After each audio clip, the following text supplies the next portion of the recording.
Okay, today we're going to look at a popular exam question in trigonometry, and the question is on solving trigonometric equations. So let's look at an example question then. So we'll write down an equation, and the equation we've got to solve is 6 cos squared x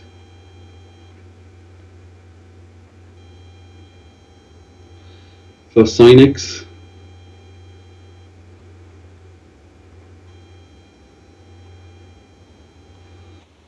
minus 5 equals 0.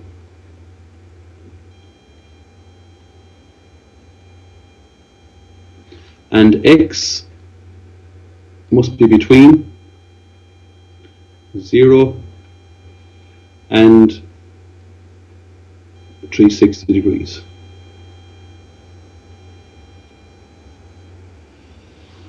Okay, so what we're going to ask for here is basically, if you look at the equation, the solution we're looking for is we want to find what x is. X is an angle, and it turns out there's more than one angle that satisfies this equation. And there's also typically in these questions a restriction put on us, and the restriction is that the angle we find must be between 0 and 360. So that's what this information here tells us, that the angles that we're looking for must be greater than 0 and less than 360. Okay, so the question again is basically to find the solutions, and to find all of them. There's more than one, so find solutions.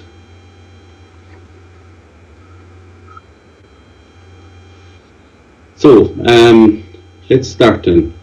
So we'll just put a line under that.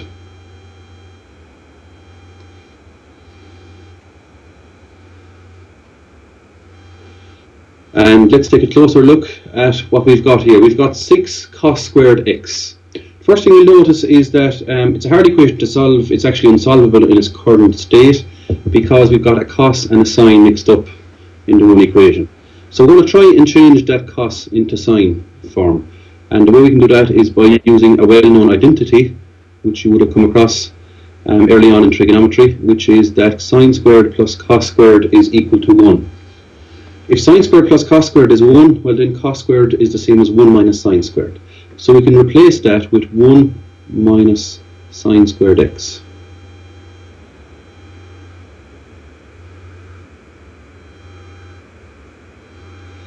And the rest stays the same, so it's plus sine x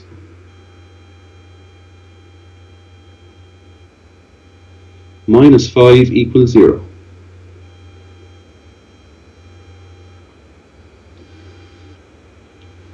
Now it turns out to be some straightforward algebra steps. Let's get rid of the bracket. So the bracket 6 into 1 gives you 6 minus 6 sine squared x.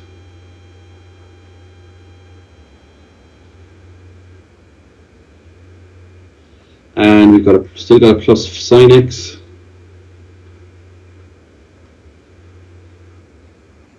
And minus 5 equals 0.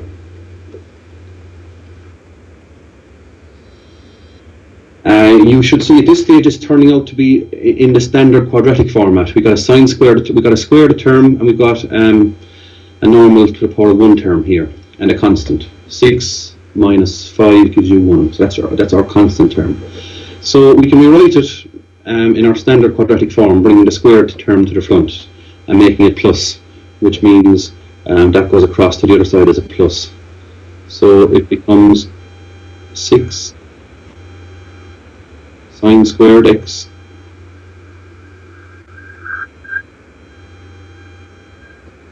and the sine x goes across as a minus, so it's minus sine x, and 6 minus 5 gives you 1, goes across as a minus 1.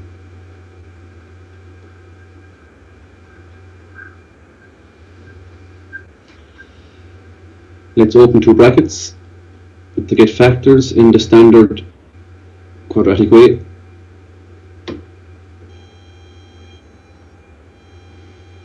Factors of 6 sine squared. Well, we could take 6 sine x and sine x, but the 6 and 1 won't give us what's in the middle. So we'd have to take 2 and 3. So 2 sine x and 3 sine x.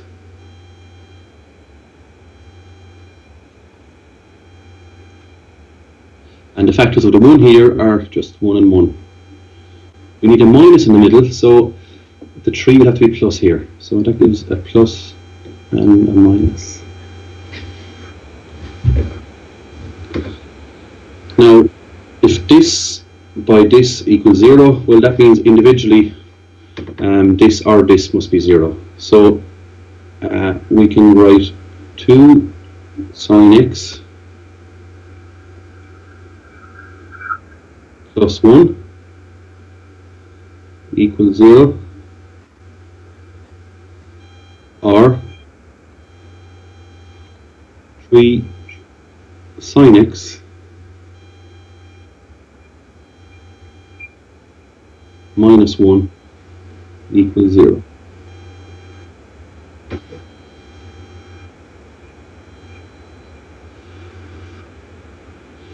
Solving this equation gives us sine x is a half.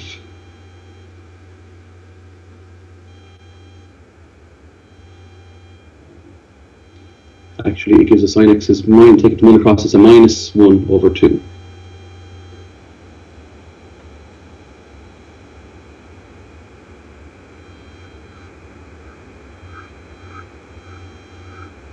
And over here we get sine x equals 1/3.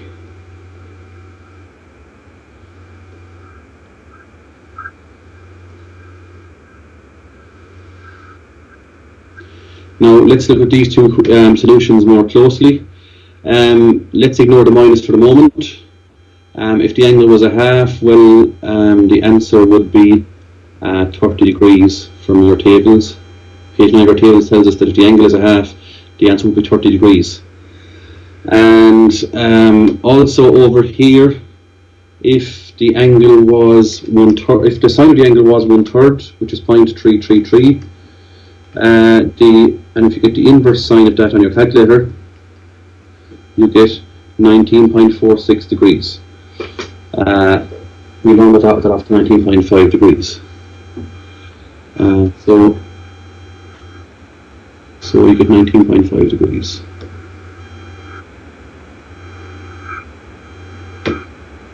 Okay, and the problem here is we just have to be careful with signs, because there's a minus in front of the sign here, which means we have to look at our quadrants and find all the possible solutions of sine that have a minus answer. So this is what we call our reference angle, 30 degrees. So let's take that over to the next page where we can look at the quadrants more closely. So sine is minus. So if you look at your 4 quadrants, A, S, T, C. And let's look at where sine is negative here.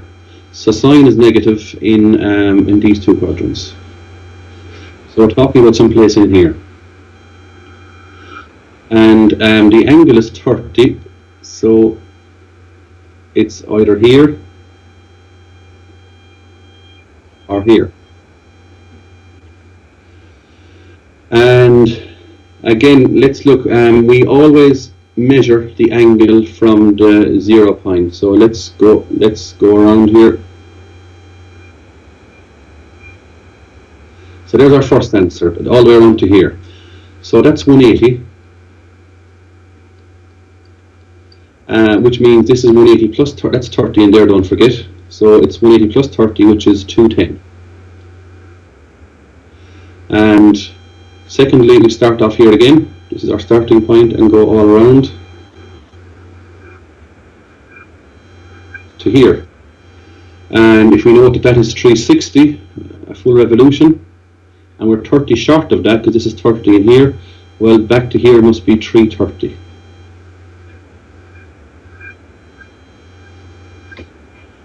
So 330 degrees. So our 2 answers are 210 and 330.